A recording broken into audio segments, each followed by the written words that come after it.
10 years ago, I made a video saying that I was terrified of failing at my dream of becoming a YouTuber. 5 years ago, I made the bold statement that you can never fail if you never quit. 3 years ago, I said in my Still Inside special that I was quitting YouTube because I had failed. Let's talk about that. Okay, so this video was a long time coming. First of all, hello. This is one of the first times I've made a proper, genuine video talking to an audience in a genuine way. It would be a lie to say that I've been a YouTuber over the past few years because I haven't. A lot of the videos I've uploaded were either projects I made for university, which I decided were good enough to upload publicly on the channel. The Art versus the Artist video, I'm very proud of. That was made as a YouTube video first and foremost. What the fuck? That was made as a YouTube video first and foremost from the beginning. But obviously that wasn't really talking to my audience or any audience, so to speak, as it was much trying to talk to the person I was making the video about. And that is because, like I said, realistically, I kind of quit, or at least went on a break-ish for God knows how long. What's the word? Indefinite. In 2021, when I made... I don't even know what year it was. 2023, sorry. I made Still Inside in 2022, which if you don't know about was my homage remake of Bo Burnham's Inside. I made it partly as a college project, but I was more so using the fact I needed to make a creative college project as an excuse to make the thing I wanted to make anyway on my own. I used that time that college gave me to make basically what was me going all out, proving what I could make creatively in terms of like not just video filming and editing, but also like lighting, just as much as I could possibly get and do, right? It was initially meant to be my quitting video, because in it I talk about how my passion for YouTube was dwindling. I was running out of time. My initial dream of you know, making content when I started as a child when I was 11, and hopefully building up enough of an audience to the fact when I got to 18, 19, I had to go and get a job. I would be kind of set up in a way where I could do YouTube as a job, and all that kind of stuff. Then obviously I was 19, I was becoming 20. That didn't happen. Obviously you can go watch the video and kind of see what I'm on about, but that was kind of going to be my last hurrah, my last quitting video. Then I didn't finish it, like Kanye West. Not entirely, just not. Then it was going to be my return video in 2023. When I went to university, I felt like an urge to come back. I think for a lot of reasons. I think partly because a lot of my other parts of my life had like fallen apart at that point. Not everything, but like friendships and stuff had gone, and I all of a sudden, YouTube had gone from my only thing to a thing that I wasn't enjoying as much, and I had other things to do which I loved spending time on, which was my friends, and then they went. So I kind of came back to YouTube. I came crawling back. But I still made some content during that time, which I thought was pretty good. Then I uploaded Still Inside during that, at the end of that. And since then, I've been uploading stuff to the channel. Short films, shorts, stand-up stuff. And, you know, I have been making every now and again a YouTube video. But the YouTuber era of me, of like really trying to be a YouTuber, and to be honest, YouTube defining my life is gone and has been gone for a very long time. And so I thought it'd be interesting to talk about, because I've thought about doing it before. I've tried to do it before. I've done return videos. I've done videos explaining why I quit and where my mindset is, and if I actually have quit and if I'm coming back.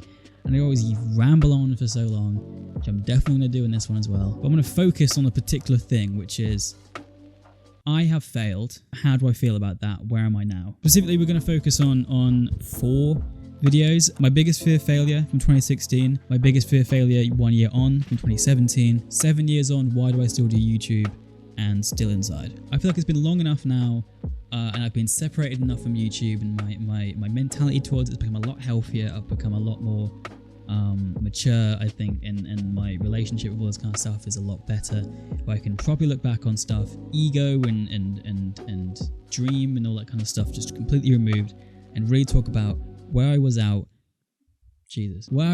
when I recorded these, how I feel about what I said, was it true, do I still agree with it now, how I feel, etc, etc. The first point is that I just completely jacked this from Jacksepticeye. I even mentioned it in the 1 year on video. I'm like, oh, kind of like what Jacksepticeye did. I stole the idea from Jacksepticeye. He did a video talking about his biggest fear being failure or something to that degree, and like a year on, he did a video reacting or just talking about it again. I don't think he reacted, but I think I added that bit. But other than that, it was completely just copying, which I think was a lot of the stuff I did back then. I even mentioned this in the New Wave Hole documentary. My defense is I was a child, probably with a little mild bit of autism. The jury's still out on that one. And I wanted to be the people that I looked up to and the people that I loved watching and the people who really entertained me. And those people at those parts of my life were YouTubers. They were Markiplier, Jacksepticeye, PewDiePie. When I got older, they were Chris Raygun, Nakey Jakey, Bo Burnham, all this kind of stuff, right? OG Channel Crank Gameplays, Ethan Esther Web, blah. And so I would always tell myself I wasn't copying, but a lot of stuff I did copy. Not everything. I just feel like it's valid for me to bring this up because I feel like that is like kind of a reason, one of the reasons I didn't really do very well when I was smaller. It's hard to break through in a sea of tons of people doing the same thing, especially if by that same thing it is literally the same thing. We're not talking about that. I just thought that was funny to bring up basically. But the whole thing of my biggest fear of being failure, it's not a lie. My biggest fear is actually isolation. The idea of just like being like trapped somewhere alone waiting to die is terrifying.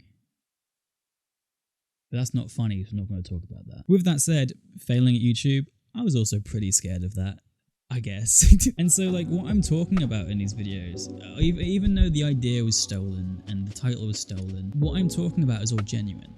In all of them. The first video, the last video, the 7-year video, where I'm like, you can't fail if you don't quit. I believed everything I was saying at the time. It was all true. It was all coming from me. I wasn't putting anything on for the camera, let's put it that way. And so I watched all these videos back. Some today, some like more like, you know, a bit further away from today. But like the situation that I'm talking about being so scared of happening, I'm kind of living.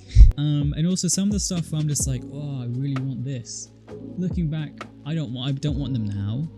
And I think it's good I didn't get them. For example, one of the things that I talk about in the 1 year on video is wanting an audience and like the idea of like, oh, if I just made money from content and had no audience, I would hate that. And what I actually want is a community and someone to talk to and all that kind of stuff. When in reality, now, I just want the money, baby.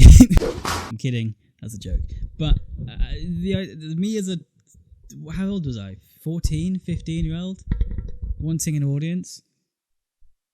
That would have been bad for me. No. Shut up, Will. Yes, of course, like you've had young YouTubers become big, or you've had like Tommy in it, and you had like some commentary guy become big when he was like 14. Tommy in it's doing pretty well in terms of mentally, I think. I couldn't have handled that shit. I'm not gonna say I was like a really egotistical kid, but like definitely there was like a little bit of me that like thought I was better than I was at YouTube and all this kind of stuff, right? Which I guess is like fair. Like I guess like when you're making stuff and you're really proud of what you're making, you're gonna think it's the hot shit. You're not gonna think it's bad because if you thought it was bad, you wouldn't put it out, right? But like I didn't deserve these things. Like yeah, I put a lot of time into my content. Like yeah, I was really proud of it at the time. And looking back, like yeah, 14-year-old being able to edit the way I could, I'm proud of that. I'm proud that I put the time in to learn that skill on my own. And even like the 1 year on video I watched today, to be fair, I watched it in 2 times speed, but it's a confident video. Like I'm actually like it's actually relatively entertaining still. And like me now going back and watching content like 2021, 2020, I think it's still really good stuff. But like you don't deserve anything really. My biggest point I think is that my relationship with YouTube was not in a good place. What I mean by that is that now I have come to terms with the fact that like this isn't going to happen, or like at the very least it's like not definitely going to happen. And I should like think about other avenues and stuff like that. Stepping back from that and like kind of joining the real world a little bit makes you like really think about the negative sides of like making YouTube videos as a job and you know the negative stuff for your mental health and how complicated that is and all these things. And also like stepping back from YouTube in 2021 allowed me to like find other passions and other like interests, because like I talked about this a bit when I was younger, but like it is true that YouTube was me.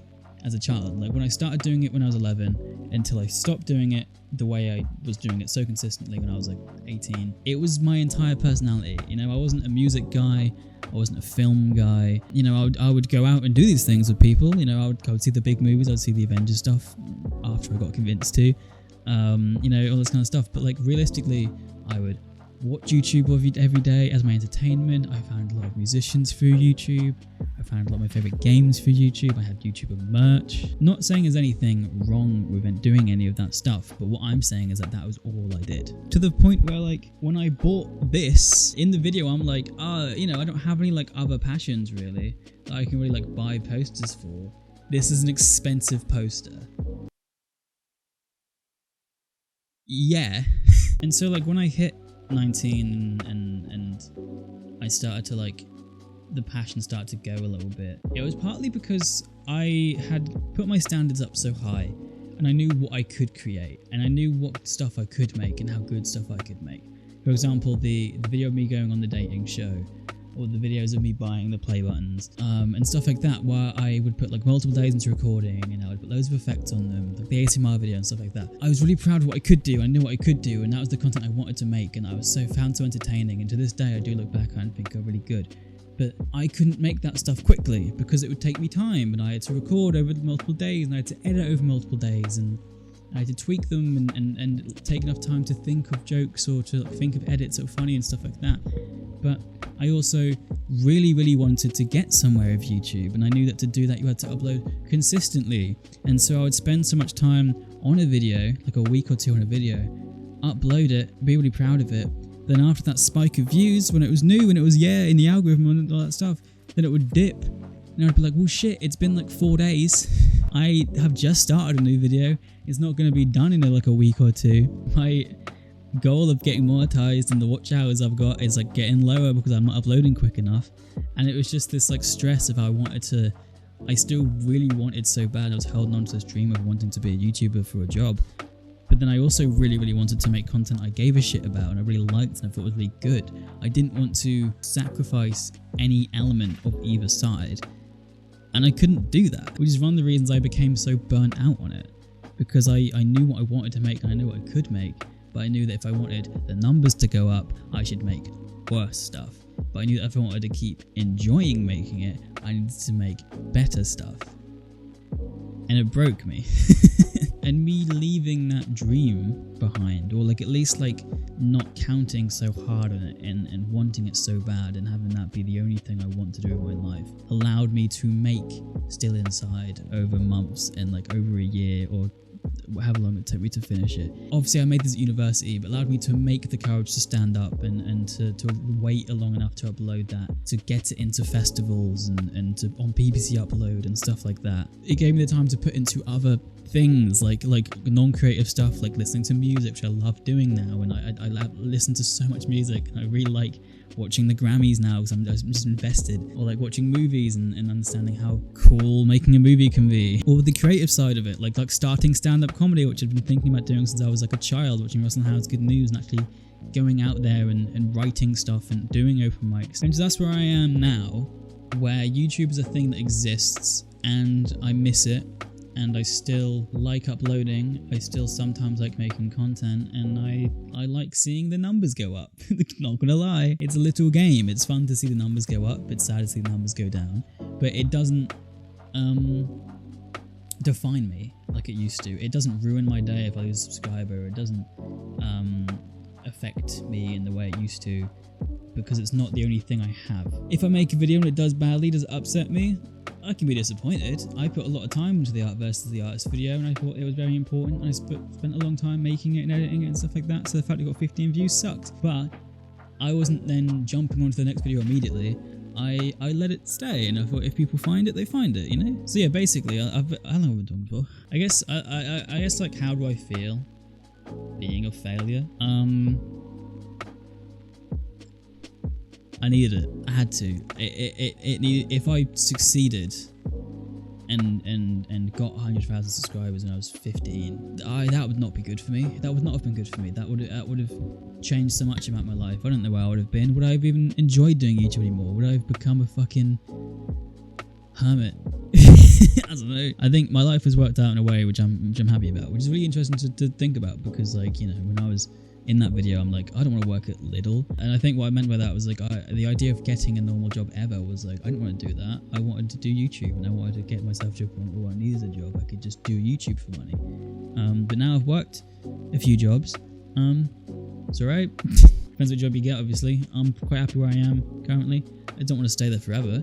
And I'm not going to pretend like I don't still have dreams and like aspirations. I don't still have creative ventures I want to pursue and like achievements I'd love to achieve. Like I said, I'm doing stand-up at the moment. I'm writing a special for it. I really want to one day do that at a festival. I want to get onto Taskmaster. That's my big goal of my life. Taskmaster. Do it, please, Alexon. Obviously, The Courage to Stand Up, which is the documentary I made, which is obviously a short film. I've been, you know, submitting that to festivals, and it got played a little bit on the radio the other day. I have an Instagram, which is basically the social media I moved to after YouTube, because I like to log my stand-up journey, and that's kind of become my creative page, basically. And on top of that, I made a TikTok recently where I'm uploading old stand-up clips that are censored, and also making shorts of old YouTube content to push it to more people to find. I would still love to make stuff on YouTube that people found and enjoyed. I still enjoy editing. I still enjoy creating and making comedy stuff and you know, doing all this stuff. But it doesn't define me. That isn't the only thing I do with my life anymore. And I think that's good. You know, like right now, I recorded like 2 videos today. I recorded a submission to be a presenter at a YouTube channel job thing, right? But also, I haven't recorded like this for like a week. Before that, I don't wake up in the day and think, okay, I've got to edit this, I've got to get this out by tomorrow, I've got to do this, I've got to do this.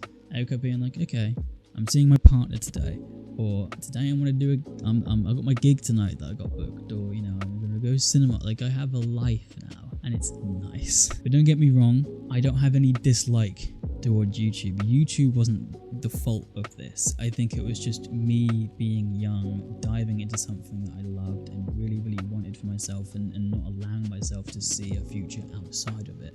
And that's why I was so terrified to fail. As much as I keep calling myself a failure in this video, I don't necessarily consider myself a failure. I failed at that goal, but I don't think I should have succeeded. I don't think I deserved to succeed.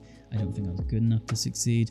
Maybe towards the end, like in like 2020, 2021, I think that content was probably good enough if it hit the algorithm to get somewhere. But most of the time, I was a little boy playing Honey Pop. No. And so I'm happy with where I am. And the idea where I was like, I wonder, you know, if I fail, was this all a waste of time? Definitely not. You know, I'm glad I did that. You know, I wouldn't change my life, really. Like making content and being in love with making YouTube videos, you know, encouraged me to take the lessons I took at school and at college. Because I met my partner, who I'm still with now. It encouraged me to go to university and met really cool people there. I wouldn't have made the films I met there. I don't think I would have started stand-up if I wasn't at university. Everything happens. You know, the butterfly effect. You know, everything happens because other things happened in the past. And so I'm not going to be like, oh well, I failed. I might as well not have fucking tried. Because I still like making shit. I'm recording this, aren't I? Aren't I here in front of you? I don't do it as often, so I don't have as much time. But also, when I do have that time, this isn't the only thing I want to do with it. Sometimes, like I said, I'm happy to spend it doing stuff with my partner and going to see movies and going to gigs and consuming. I'm happy to consume. I'm happy to simply watch and enjoy things that other people create without it needing to affect how I feel about my own stuff I create. Yeah. I've recorded for a long time. Did I get everything I wanted to say out in this video? Probably not. By the way, there's like a post on my bed here. That's why I'm like leaning on it and stuff. I'm not just like doing like a really good mime. So yeah, I still love creating stuff. I still love editing. You know, I wanted to be an editor for a job. You know, and maybe I will do. You know, hopefully I can get some kind of creative job. But for now, I'm happy with where I am. I'm working towards goals. And I'm enjoying working towards them without needing the success. I would love to become a comedian for money. I would love to, you know, have a job where I can create during the day as a job, you know, for money. But I don't want to kill myself every time I go to my normal job. And I count that as a success. Also, don't like I don't think this happened overnight. Don't think I was just like, ah shit, I don't want to do YouTube anymore. Never mind. Like there was definitely some time of like, well, what do I do now? Who am I about YouTube? And I had to discover myself. Like I'm glad I went to university, for example, and lived on my own there, because it was nice to figure out who am I? Am I happy with who I am? What do I want to change about myself? And just even like in less deep ways, just like, okay, so what can I do? What can I do with my time that isn't YouTube? You know, are there hobbies I can get into which aren't intrinsically based on productivity, so I don't need a result from them to enjoy them and stuff like that? It took me some time. So if you're in a position like I was, or you like, you know, whether you've been doing something for a long time, you don't want to do it anymore, but you're scared to admit that you failed it, or you don't, you know, like I said, I don't think fail is maybe even the right word, but you maybe feel like you want to move on from something, but you're scared to because it's so intrinsically based on who you are, or you base yourself on that thing, or you're just scared of changing that part of your personality. You know what I'm saying? You can do it. It will be okay. It might take some time to figure out what you like outside of that, but you will find something, and you will find something else that fills that hole, and you might find someone else that fills that hole. You might just decide that you don't need it anymore, and you can just you find other ways to enjoy life and find other passions naturally. You know, you'll get there. You know. Also, reminder: I'm 23. I'm not old. In these videos, I gave myself this age of 18, because I saw 18 as being an adult and needing a job, and I was just like, oh my god. And still inside, I'm like, time's catching up to me. I'm 20 years old. Shut up. Well, I could have decided to start doing stand-up when I was 39, and it still would have been completely valid. I could have started stand-up when I was 57, and it still would have been completely valid to start a new venture, a new creative thing, and it still would have felt fun and new and interesting. There isn't like a deadline of when you can do something. There isn't like you need to pursue a thing, even like especially like a creative thing. You need to pursue it by a certain age, and if you don't get it by a certain age, you failed. I think setting that age of 18 to myself is it caused a lot of that pressure. And so, you know, don't do that to yourself. I understand it. Like I get it. I don't want to have to work a normal job. But you know, it's never too late to do things, unless you literally can't. In that case, that's quite sad. I'm sorry. This is awkward. But yeah, I've been recording for half an hour. Too long. Hope you enjoyed whatever this is. Hope you've been doing well. Sorry this channel has felt less personal recently. I just, like I said, I have been putting my time into other things, and when I do upload a video, I want to make sure that I spend that time making a video that I think will be enjoyable and people will like, and that I can look back and be proud of. And me just sitting and yapping about my life isn't always interesting, and things change so much. And like I said, I've made videos where I've just talked about my life and where I am and what things have changed since I've last done a video like that, and they end up being like 45-minute recordings that I just didn't want to bother uploading. That's why the one I uploaded was like 7 seconds. But I'm still here, still making stuff. I did the Did Glitch channel for a few months. That was fun. That was like a fun little creative exercise to get myself back into YouTube and editing and just making stuff for the fun of making it. I say I've quit. I haven't quit. I'm still making stuff. You can still find me. Instagram at GlitchedOut. Same on TikTok. Obviously you got this channel here. It's my second channels, which exists sometimes. I'm just not here every day, but I am doing weekly short uploads at the moment, just to see where that goes. It's mostly of old content. Maybe you've missed some of it, maybe you haven't, and you just want to watch it again in a short form, just to see what that does, to see if that brings anyone new to the channel, to see if it shows it to people who haven't seen it before. I don't know, I'm doing it for fun. It's a fun thing, and if it goes somewhere, cool. If it doesn't, that's okay, you know? If you have been watching me for a while, or you've been subscribed to this channel for a while, you forgot who I was, and you watched this video and you got this far in, thank you. I don't know, I hope you don't regret the time you spent with me. I hope the stuff I made you enjoyed in a way, and I hope that I don't know, you keep just every 6 months look at my channel and go, what's he up to now? Oh, okay, that's cool, and then leave. That's all I ask for. But yeah, I'm gonna go again. I'll see you at some point. It's getting dark. What time is it? I should go to the gym soon before it closes.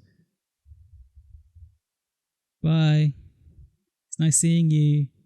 Hope the kids are well.